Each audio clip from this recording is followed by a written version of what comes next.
चला तर आज आपण बनवणार आहोत मूग डाळीचे डोसे। त्यासाठी मूग डाळ ऑलरेडी भिजून ठेवली होती, ती आपल्याला मिक्सरमध्ये टाकून थोडीशी ग्राइंड करून घ्यायची आहे। त्यामध्ये मिरची आणि थोडीशी कोथिंबीर टाकूनही त्याला ग्राइंड केले, त्याला थोडंसं मॅश करून घेऊया। दुसरीकडे आपल्याला त्याची चटणी बनवायची आहे, त्यासाठी नारळ ते तुकडे घेतलेले आहेत, त्याच्यामध्ये थोडीशी मिरची, थोडंसं लसूण, त्याच्यानंतर कोथिंबीर टाकून त्याला छानसं ग्राइंड करायचं आहे। त्याच्या आधी त्यामध्ये अजून थोडीशी सामग्री टाकूयात। डाळवं टाकलेलं आहे, त्याच्यानंतर जिरा, मीठ थोडंसं, आणि याला मस्तपैकी ग्राइंड करून घेऊया।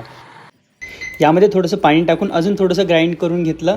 आता आपण गॅस चालू करूयात, त्याच्यावरती तवा गरम करायला ठेवूयात आणि दुसरीकडे तडका देण्यासाठी देखील आपण पॅन गरम करायला ठेवूयात। तवा गरम झाला की नाही हे चेक करूयात। त्यानंतर त्यावरती आपण जे बॅटर आपण तयार केलं होतं ते टाकलेलं आहे, त्याला थोडंसं मस्तपैकी पसरून घेऊया।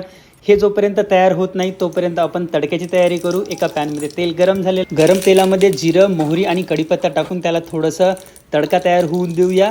हा जो झालेला तडका आहे तो आपल्याला आता टाकायचा आहे आपण जी चटणी ग्राइंड केली होती त्याच्यामध्ये। ही मस्त चटणी तयार झाली आहे आणि आता इकडे आपलं डोसा देखील तयार झालेला आहे, त्याला छानसं काढून घेऊया आणि ही झालेली रेसिपी तयार। आता चला टेस्ट करून बघूयात कशी झाली आहे। मला तर माहिती आहे की ही खूप सुंदर आहे आणि हेल्दी देखील असते। चला टेस्ट करूयात। अमेझिंग टेस्ट, खूप छान आहे, तुम्हीही ट्राय करा।